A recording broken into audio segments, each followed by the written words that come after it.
ఏడడుగుల బంధం పార్ట్ 177 రచన మీనాకుమారి గారు. వీడియో చూసే ముందు వీడియోకి తప్పకుండా లైక్ చేయండి. భరద్వాజ, రవివర్మ ఇద్దరు కూడా రాధికా నిలయానికి వెళ్ళారు. సాయంత్రం 6 గంటలకు. ఆ సమయానికి శ్రావణి, ధరణి పాపాయితో ఆడుకుంటూ ఉన్నారు. ధనుంజయ్ గారు, దుర్గమ్మ గారు, వసుంధర గారు, ఆనంద్ గారు, సుప్రజ, చిన్నరాజ అందరూ కూడా ఉన్నారు. అదేమిటి, నేను రాకుండానే అందరు ఇక్కడే ఉన్నారు అని ఆశ్చర్యపోయాడు రవివర్మ. కృష్ణవర్మ అంటున్న రవివర్మ మాటలకు పైన కూర్చునున్నారు తాతగారు. కృష్ణవర్మ అని చెప్పింది ధరణి. రవివర్మ ధరణి దగ్గరికి వచ్చి, ఏమిటి అందరూ ఇక్కడికి చేరుకున్నారు అన్నాడు. శ్రావణి నాకు చెప్పింది మీరు వస్తున్నారని. తెలుసుకోవడం మా ధర్మం. అందరికీ బాధ్యత ఉండాలి. ఒక్కరిగా తెలుసుకునే విషయం కాకపోతే అందరూ సపోర్ట్ అవసరమే అవుతుంది. ఏమీ కాదు, మిమ్మల్ని ఇబ్బంది పెట్టము, కానీ అన్నీ గ్రహిస్తాము అన్నది ధరణి ఒక లాయర్ లాగా. కుటుంబంలోని ఏదైనా సమస్య వచ్చినప్పుడు అందరికీ బాధ్యత ఉంటుంది అన్న విషయాన్ని ధరణి చెప్పకనే చెప్పింది. దుర్గమ్మ గారి పెంపకంలో పెరిగిన పిల్లలకు కుటుంబంతో సహా వచ్చిన గొప్ప అలవాట్లు అమ్మను కూడా తీసుకొచ్చావా అంటూ నవ్వాడు రవివర్మ. అసలు అత్తయ్య గారికి ముందే ఆలోచన కృష్ణవర్మ గారి విషయంలో ఏం జరిగిందో అని. అదంతా ఆలోచించుకుంటూ అక్కడే ఉంటే ఏదోగా ఉంటుంది మనసుకి భారంగా.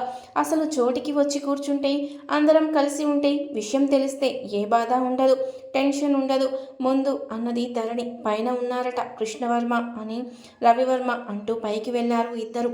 దామోదర వర్మ గారు చాలా కోపంగా ఉన్నారు. ఆ విషయంలో పైకి వచ్చిన భరద్వాజ దామోదర వర్మ గారి వైపు చూసి రవివర్మను చూస్తూ సైగ చేశారు. ఆయన ఎందుకు అన్నట్లు కృష్ణవర్మకు చిన్నగా చెప్పారు రవివర్మ. తాతగారు, కాసేపు మీరు కిందకు వెళ్ళి కూర్చోండి, తర్వాత అందరం మాట్లాడుకుందాం, కిందకు వచ్చేస్తాం అన్నాడు కృష్ణవర్మ. అది కాదురా, విషయం నేను తెలుసుకోవాలి అని కదూ కష్టపడి పైకెక్కింది అన్నారు దామోదర్ వర్మ. ఏమీ కాదు, మీకోసం ఎప్పుడో లిఫ్ట్ రెడీ చేయించానుగా అంటూ కృష్ణవర్మ తన తాతగారిని తీసుకొని వెళ్ళి కింద ధనుంజయ్ గారి దగ్గర కూర్చోబెట్టి పైకి వచ్చేశాడు. భరద్వాజ ఫైల్ తీశాడు. డ్రగ్స్ గురించి తెలుసుకున్నప్పుడు అసలు ఈ డ్రగ్స్ ఎక్కడి నుంచి సప్లై అయ్యాయి అన్న విషయం గురించి వేరే ఎంక్వైరీ పెట్టాం. తర్వాత కృష్ణవర్మ స్నేహితుడు శివరాం అసలు ఈ విషయంలో లేరు అని తెలిసింది. శివరాం ఫ్రెండ్ సర్వేష్ ఉన్నాడు.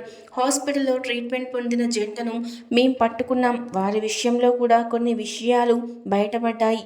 మీ మీద దాడి జరపడానికి ప్రయత్నించిన వ్యక్తి ముందుగా వాళ్ళ కేసుతో కృష్ణవర్మను డైవర్ట్ చేయడానికి ప్రయత్నించారు. ఆ ప్రయత్నంలో పేషెంట్గా జాయిన్ అయిన ఆమె మరొక వ్యక్తితో వెళ్ళిపోవడం, ఆ రిస్కులన్నీ కూడా కృష్ణవర్మకు చిరాకు కలిగేలాగా కావాలని సృష్టించారు. అటువంటప్పుడు మనసు తెలియని రిలాక్స్ కోరుకుంటుంది. కృష్ణవర్మకు స్పెషల్ లండన్ బ్రాండ్ డ్రింక్ అలవాటు ఉండడం తెలిసిన వాళ్ళే ఈ పని చేశారు అని గ్రహించవచ్చు మీరు.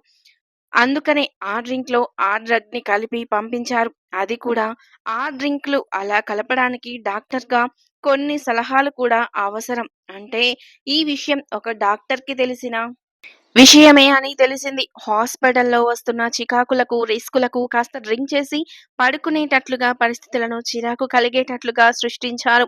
అదేమీ మనసుకు పట్టకపోయినా డ్రింక్ మీద ఉన్న ఇష్టతతో కృష్ణవర్మ కాస్త తీసుకున్నాను అని చెప్పారు. అందులో డ్రగ్ కలిసి ఉండడం వల్ల పదే పదే ఆ డ్రింక్ తీసుకోవాలని కోరిక కలిగింది. మానసిక బలమున్న కృష్ణవర్మకు కూడా కలిగింది. ఆ డ్రగ్ తీసుకున్నప్పుడు ఓవర్‌గా సెక్స్ ఫీలింగ్స్ కలుగుతాయి. దాంతో మనసు, శరీరం చెలరేగినట్లుగా ఉంటుంది. అలా ఆ విధంగా ఆ రోజు కృష్ణవర్మ తన భార్యతో గడపడం జరిగింది. మనసు, శరీరం అలసిపోయినప్పుడు ఎముకలు బలహీన పడిపోతూ ఉంటాయి. తద్వారా ఆ డ్రగ్ తీసుకున్న వ్యక్తిలోని ముఖ్యమైన సెల్స్ నశిస్తూ ఉంటాయి. ఇంకా తెలియందేముంది, ఎప్పటికీ పిల్లలు పుట్టే అవకాశం ఉండేది కాదు కృష్ణవర్మకు. ఆ డ్రగ్ కాస్త ఎక్కువ మోతాదులో తీసుకుంటే అదృష్టం. కృష్ణవర్మ కొద్ది మోతాదులోనే తీసుకున్నారు. అదీ కాక ఆయన మంచి వయస్సులో పూర్తి ఆరోగ్యవంతులుగా, మానసిక ధైర్యవంతులుగా ఉండడం వల్ల తట్టుకున్నారు. వెంటనే దానికి తగ్గ మెడిసిన్ తనకు తెలిసి ఉండడంతో వాడడం వల్ల డ్రగ్ యొక్క పనితీరుని తగ్గించుకోగలిగారు కృష్ణవర్మ గారు అని అన్ని విధాలుగా చెబుతున్నారు భరద్వాజ. అన్నీ శ్రద్ధగా విన్న రవివర్మ, కృష్ణవర్మ ఒకేసారి అడిగారు. "అసలు ఈ పని చేశారు ఎవరు? డ్రగ్‌కివ్వాల్సిన అవసరం ఎవరికొచ్చింది?" అని అదే చెప్తున్నానంటూ ఫైల్‌లో ఉన్న ఫోటో చూపించాడు భరద్వాజ. డాక్టర్ సెల్వరాజ్ వీడు నాతో పాటు చదువుకున్నవాడే లండన్ యూనివర్సిటీలో అన్నాడు కృష్ణవర్మ. "అవును. లండన్‌లో స్పెషల్ కోర్స్‌కి మీరు కలిసే వెళ్లారు కదూ?" అన్నారు భరద్వాజ. "అవును. పెద్ద ఫ్రెండ్ కాకపోయినా కూడా లండన్‌లో అప్పుడప్పుడు పార్టీలు కలుస్తూ ఉండేవాళ్ళం" అన్నాడు కృష్ణవర్మ. "అతనికి నాపై ఈ ప్రయోగం చేయాల్సిన అవసరమేముంటుంది సార్?" అన్నాడు కృష్ణవర్మ అయోమయంగా. "మూర్ఖులుంటారు కృష్ణ. అందరూ మంచి మనసుతో ఉండరు. ఒకసారి లండన్‌లో జరిగిన విషయాలను మీరు గుర్తు చేసుకోండి. అదే మీరు స్పెషల్ కోర్స్ చేయడానికి వెళ్లారు కదూ! అప్పుడు సెల్వరాజ్‌కి మీరు ఏర్పడిన పరిచయం ఇంకా ఒకసారి గుర్తు చేసుకోండి జరిగిన విషయాలు. మీరు పూర్తిగా చెప్పండి. తర్వాత అసలు విషయాన్ని నేను మీకు చెప్తాను" అన్నారు భరద్వాజ. కృష్ణవర్మకు ఒక్కసారిగా లండన్‌లో తను స్పెషల్ కోర్స్ వెళ్ళిన రోజులు గుర్తొచ్చాయి. సెల్వరాజ్ చెన్నైలో స్థిరపడ్డ ఒక తెలుగు కుటుంబంలో పుట్టినవాడే. అతను కూడా స్పెషల్ కోర్స్ కోసం అదే యూనివర్సిటీకి సెలెక్ట్ అయ్యాడు. ఒకే ఫ్లైట్‌లో పక్కపక్క సీట్లలో ఇద్దరూ కలుసుకున్నారు మొట్టమొదటిసారిగా. కృష్ణవర్మ, సెల్వరాజ్ జరిగిన విషయాలు కళ్ళ ముందు కదిలినట్లు చెబుతున్నాడు కృష్ణవర్మ. ఇద్దరూ ఒకరినొకరు పరిచయం చేసుకున్నారు. ఎందుకనో ఇద్దరి అలవాట్లు ఒకేలాగా అనిపించి నవ్వుకున్నారు. అలా యూనివర్సిటీలో జాయిన్ అయ్యారు. కృష్ణవర్మ చాలా ఇంటెలిజెంట్. కానీ చదివినట్టు ఎవరికీ కనిపించేవాడు కాదు. లెక్చరర్లు అతనిని పెద్దగా పట్టించుకునేవారు కాదు. సెల్వరాజ్ చాలా బాగా చదివేవాడు. అందరి ముందు కూడా చదువు పట్ల శ్రద్ధ ఉన్న వ్యక్తిలా పేరు తెచ్చుకున్నాడు. కొద్ది నెలల్లోనే కానీ ఒకసారి జరిగిన ఎగ్జామ్స్‌లో కృష్ణవర్మ మొదటి స్థానంలో ఉన్నారు. అందరూ ఆశ్చర్యపోయారు. అప్పుడు తెలుసుకున్నారు కృష్ణవర్మ బట్టి పట్టి చదివే వ్యక్తి కాదు. శ్రద్ధగా వింటారు. అలా వినడమే అతని మెదడులో ఆ విషయము చక్కగా ఫిక్స్ అయిపోతుంది. చదవాల్సిన అవసరం పెద్దగా ఉండేది కాదు. ఒక్కసారి సబ్జెక్ట్ చూసుకుంటే చాలు అంత బ్రిలియంట్ స్టూడెంట్ అని తెలుసుకున్నారు అందరూ. అక్కడి నుండి కృష్ణవర్మ గురించి గొప్పగా చెప్పుకునేవారు. సెల్వరాజ్‌కి మొదట తనని పొగిడి, తర్వాత కృష్ణవర్మను పొగడడంతో కాస్త జలసొచ్చింది. ఆ తర్వాత అదేమీ పట్టకుండా కృష్ణవర్మ సెల్వరాజ్‌తో స్నేహం చేసి ఇద్దరూ స్నేహితులుగా మారిపోయారు. అప్పుడప్పుడు క్లబ్‌లకు వెళ్ళేవారు. లండన్ స్పెషల్ బ్రాండ్ వైన్ అంటే కృష్ణవర్మకు కాస్త ఆసక్తి కలిగేలాగా అలవాటు చేసింది సెల్వరాజ్. ఇద్దరూ లైట్‌గా తీసుకునేవారు. ఎంజాయ్ చేసేవారు. హ్యాపీగా ఉండేవారు. అదే కాలేజీలో చదువుతున్న సుస్మితని మనస్ఫూర్తిగా ప్రేమించాడు సెల్వరాజ్. పరిచయం చేసుకొని మాట్లాడడం, తనతో పాటు కాస్త బయటకెళ్లడం చేసేవాడు సెల్వరాజ్. అలా కృష్ణవర్మ, సుస్మిత, సెల్వరాజ్ ముగ్గురు కూడా వెళ్తూ ఉండేవారు. సుస్మితను సెల్వరాజ్ ఇష్టపడుతున్న విషయం కృష్ణవర్మకు తెలుసు. ఎందుకు అభ్యంతరం? ప్రేమించిన విషయాన్ని వెంటనే చెప్పాలి. లేకపోతే మిస్ అయిపోతావురా! వేరొకరు తీసుకుంటారు ఆ అవకాశాన్ని అంటూ నవ్వేవాడు కృష్ణవర్మ. ఆ తర్వాత కృష్ణవర్మ సబ్జెక్ట్ పూర్తయి త్వరగానే ఇండియా వచ్చేశారు. ఆ తర్వాత సెల్వరాజ్ టచ్‌లో కూడా లేడు అని చెప్పారు కృష్ణవర్మ. అంతవరకు జరిగింది కదూ! ఆ తర్వాత అసలైన స్టోరీ జరిగింది. సబ్జెక్ట్‌లో కొంత బ్యాలెన్స్ ఉండడంతో సెల్వరాజ్ అక్కడే ఉన్నాడు.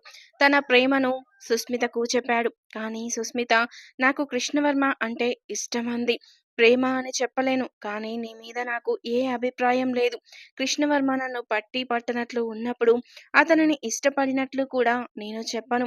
ఒకవేళ అతను గాని నన్ను ఇష్టపడితే నేను అతనినే వివాహం చేసుకుంటాను. అంతేగాని నేను ఎప్పటికీ నా పార్ట్నర్‌గా చేసుకోలేను అంటూ ఒక రకమైన హేళన భావంతో చెప్పింది సుష్మిత. ఆ మాటలకు సెల్వరాజ్ విపరీతమైన జెలసీ ఫీల్ అయ్యి ఆ విషయంలో కృష్ణవర్మ ఏదో తనను మాయ చేశాడు అనుకున్నాడు సెల్వరాజ్. అలాగే ఎడ్యుకేషన్ విషయంలో ముందు స్థానంలో ఉన్న తనని వెనక్కి నెట్టి తన పేరు తను పేరు తెచ్చుకున్నాడు. లెక్చరర్స్‌ని మంచి చేసుకొని, సుష్మితకు కూడా తను అంటే ఇష్టమే. కానీ కృష్ణవర్మ చెడగొట్టాడు అన్న భావాలతో లేనిపోనివి ఊహించుకొని బాధపడ్డాడు సెల్వరాజ్. సహజంగా కృష్ణవర్మ సరదాగా ఉండే మనిషి. ప్రతి ఒక్కరితో నవ్వుతూ, నవ్విస్తూ చాలా క్లోజ్‌గా ఉండే కృష్ణవర్మను అలా అనుమానించాడు సెల్వరాజ్. అతను పెళ్లి కూడా చేసుకోలేదు. తర్వాత చెన్నై వచ్చిన తర్వాత డాక్టర్‌గా ప్రాక్టీస్ పెట్టుకున్నాడు. కానీ అతని మనసంతా కూడా కృష్ణవర్మ మీద కక్షతో నిండిపోయింది. కృష్ణవర్మ హాయిగా పెళ్లి చేసుకొని హ్యాపీగా ఉంటున్నాడు అని జెలసి పొందాడు. నాకు దక్కని ప్రేమ అతనికి దక్కకూడదు. నాకు దక్కని సంతోషం అతనికి దక్కకూడదు అన్న మూర్ఖ స్వభావంతో శివరాం స్నేహితుడు ఒకసారి చెన్నై వెళ్ళినప్పుడు వైద్య విషయానికి పరిచయం చేసుకొని అతనికి డబ్బు ఆశ చూపించి ఈ పని చేయించాడు. హాస్పిటల్‌లో ఒక అమ్మాయి ద్వారా జరిగిన గొడవను క్రియేట్ చేసింది శివరాం ఫ్రెండ్ అని చెబుతున్న భరద్వాజ మాటలకు రవివర్మ, కృష్ణవర్మ ఆశ్చర్యపోయారు. అసలు ఇదంతా ఏమిటి? ఇంతకా సుస్మిత ఏమైంది? అన్నాడు రవివర్మ. ఆమె బాగానే ఉంది. వేరొక డాక్టర్‌ని పెళ్లి చేసుకొని పిల్లలతో హాయిగా లండన్‌లో సెటిల్ అయిపోయింది. ఈ మూర్ఖుడు మాత్రం ఆమె ప్రేమను నువ్వే చెడగొట్టి, ఆమె మనసును మార్చేశావనుకొని తన మీద కక్ష కట్టి తన ప్రేమను ఓడించి తనను వెధవను చేసింది కృష్ణవర్మ అనుకొని తను మాత్రం బ్రహ్మచారిగా ఉన్నాడు. సాధిస్తున్నాడు. వైద్య వృత్తి తీసుకొని కూడా ఒక విధవలా చేస్తున్నాడు అని కోపంగా మాట్లాడారు భరద్వాజ. కానీ ఇదంతా నీకెలా తెలిసిందన్నాడు రవివర్మ. ఏముంది డ్రగ్స్ విషయము డాక్టర్ సలహాతోనే, అందులో ఏది కలుస్తుందో తెలియకుండా తెలుస్తుంది. ఆ విధంగా డాక్టర్ అవసరం కృష్ణవర్మకు ఎంక్వైరీ చేసినప్పుడు కృష్ణవర్మకు లండన్ బ్రాండ్ డ్రింక్ ఇష్టం ఏర్పడింది లండన్‌లో అని డాక్టర్ చదువుతున్నప్పుడు. అలాగే ఆ డ్రింక్ ఇష్టంతో తాగాను అని చెప్పాడు. ఆ విషయం కూడా నోట్ చేసుకున్నాను. ఆ తర్వాత ఎంక్వైరీ చేస్తే సెల్వరాజ్ గురించి తెలిసింది. వీళ్ళిద్దరి పరిచయం తెలుసుకున్నాము. అసలు ఏదైనా తేడా చేయడానికి ఒక కారణం వీళ్ళిద్దరి మధ్య ఉందా అని గ్రహిస్తే చివరకు సుస్మిత విషయం బయటపడింది అని వివరంగా చెప్పాడు భరద్వాజ. భరద్వాజ, రవివర్మ, కృష్ణవర్మ మాట్లాడుకుంటూ ఉన్నారు. రవివర్మ ఒకసారి కిందకు వెళ్లి దామోదర వర్మ గారితో చెప్పారు. అది పెద్ద సమస్య కాదంట తాతగారు. అనుకోకుండా జరిగిన విషయమే, ప్రాబ్లం లేదు అంటున్నారు భరద్వాజ గారు అంటూ నవ్వుతూ చెప్పాడు. రవివర్మ ముఖంలోని నవ్వు చూసి అందరికీ కాస్త స్థిమితంగా అనిపించింది. శ్రావణి మాట్లాడుతూ, బావగారు అయితే అటువంటి వాళ్ళు కావాలని ఏమీ చేయలేదన్నమాట. అది అనుకోకుండా జరిగిందంటారా? అన్నది శ్రావణి. విషయం పెద్దగా ఏమీ లేదు కృష్ణవర్మ అందరికీ చెబుతాడుగా అని నవ్వుతూ వెళ్ళిపోయారు. రవివర్మ జ్యూస్ తీసుకొని భరద్వాజ ఇప్పుడేం చేద్దాం? అన్నాడు రవివర్మ. నేను కాదు చెప్పాల్సింది. కృష్ణవర్మ చెప్పాలి అన్నాడు భరద్వాజ నవ్వుతూ. నేనేం చెప్పను? అన్నాడు కృష్ణవర్మ. ఇప్పుడు సెల్వరాజ్ ఒక డాక్టర్. చెన్నై ప్రాంతాలలో అతని వైద్యం గురించి గొప్పగానే చెప్పుకుంటారు. ఇప్పుడు మనం ఏదైనా కేసు పెడితే అతని డాక్టర్ సర్టిఫికేట్ పోతుంది. అతని ప్రాక్టీస్ పోతుంది. అతని జీవితం మీద ఒక మచ్చ పడుతుంది. కానీ ఈ విషయంలో నేను ఏ నిర్ణయం తీసుకోమన్నా మేము తీసుకుంటాం. ఆయన మీ ఫ్రెండ్ అని మళ్ళీ మీరు తర్వాత ఏదైనా అడుగుతారని చెప్పాలి కదా! కృష్ణవర్మ అన్నాడు నవ్వుతూ భరద్వాజ. డాక్టర్ అయితే కావచ్చండి. డాక్టర్‌గా ఉన్నవాడికి ఇటువంటి బుద్ధులు ఉంటే ఎలా? స్నేహితుడైన కృష్ణవర్మకు తెలియకుండా అటువంటి పనులు చేయడం తప్పే. అటువంటప్పుడు శిక్ష పడాల్సిందే కదా! అన్నాడు రవివర్మ. శిక్ష పడాల్సిందే. కానీ అలా కాదు అన్నాడు కృష్ణవర్మ. కృష్ణవర్మ భరద్వాజకు కొన్ని సలహాలిచ్చారు. మీరు ఇలా చేయండి. తర్వాత అతని మనస్తత్వం ఎలా ఉంటుందో గమనించండి. ఆ తర్వాత మనం ఏం చేయాలో నిర్ణయించుకుందాం అని చెప్పిన కృష్ణవర్మ మాటలకు భరద్వాజ మీ ఇష్టం అలాగే చేద్దాం. ఎంత విచిత్రం! ఎవరో ఒక అమ్మాయి, అది కూడా ఆ అమ్మాయి ప్రేమించలేదని పక్కన వ్యక్తి మీద ఈర్ష్య పడితే ఎలా ఉంటుంది అని అంటున్నారు. రవివర్మ మాటకు భరద్వాజ ఇప్పుడు నేరాలన్నీ ఎక్కువగా అలాగే ఉంటున్నాయి. కారణం ఉండడం లేదు. వాడు ఈగో హర్ట్ అయిందని ఒక బాధ. ఇంకొకడు వీడికన్నా వాడు పై స్థానంలో ఉన్నాడని బాధ. ఆ విధంగా హత్యలు, ఆ విధంగా మోసాలు ఇంకేముంటుంది? అన్నాడు భరద్వాజ. కృష్ణవర్మ ఎందుకు నీకంత జాలి? వాడికి బుద్ధి రావాలి కదూ! అన్నారు రవివర్మ. అతను నాకు ఫ్రెండ్‌గా కొన్నాళ్ళున్నాడుగా అన్నయ్య. అటువంటప్పుడు చూద్దాం ఒక అవకాశం ఇచ్చి అన్నాడు కృష్ణవర్మ. కానీ వాడు ఫ్రెండ్‌లాగా అనుకొని చేయలేదు కదా! మోసం, మోసగాడు కింద లెక్కవాడు అన్నారు కోపంగా రవివర్మ. కిందకు దిగిన భరద్వాజను దామోదర వర్మ గారు కూర్చోండి అన్నారు. ఏం జరిగింది? మా మనవడి మీద ఎవరు ఆ ప్రయత్నం చేసింది? తెలియజేయండి అన్నారు. నేను చెప్తానులే తాతగారు అన్నాడు కృష్ణవర్మ. అర్జెంట్ వర్క్ ఉందని ఫోనొచ్చింది సార్ గారికి అంటూ చెప్పాడు కృష్ణ. సరే సరే అనుకున్నారు దామోదర వర్మ గారు. కృష్ణవర్మ జరిగింది టూకీగా అందరికీ చెప్పాడు. అదేమిటసలు? నీ తప్పు లేకుండా నీతో పాటు చదువుకున్నవాడు ఆ విధంగా చేస్తే నువ్వు ఎలా ఊరుకుంటావు కృష్ణ? అన్నారు ధనుంజయ గారు.